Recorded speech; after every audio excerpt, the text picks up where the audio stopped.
আর মেয়েদের কয়েকটি হারাম নাম আমাদের সমাজে খুব প্রচলিত। ইসলাম এই নামগুলোকে হারাম করেছে, অথচ এই নামগুলো আমরা খুব আগ্রহ করে রাখার চেষ্টা করি।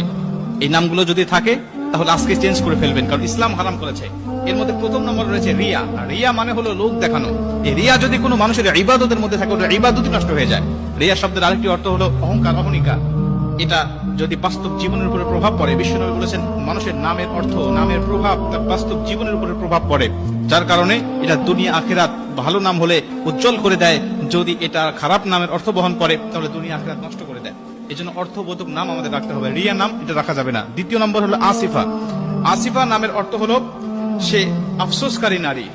আফসোসকারী নারী বা হতাশাময় নারী।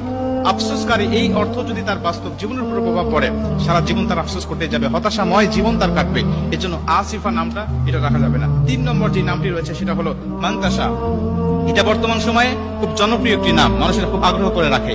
আগ্রহ করে রাখার পিছনে একটি কারণ আছে, সেটা হলো এর আবিধানিক যে আরবি অর্থটা আছে এটা আমরা অনেকেই জানি না। গুগলে সার্চ দিয়ে আমরা অর্থ খুঁজি, অর্থ দিয়ে মান্তাসার অর্থ খুঁজতে গেলে গুগল বলবে এর অর্থ হলো যে সে হলো গুরুত্বপূর্ণ বা মূল্যবান, এর অর্থ আসবে গুগলে, কিন্তু প্রকৃত আরবি অক্ষর আল্লাহ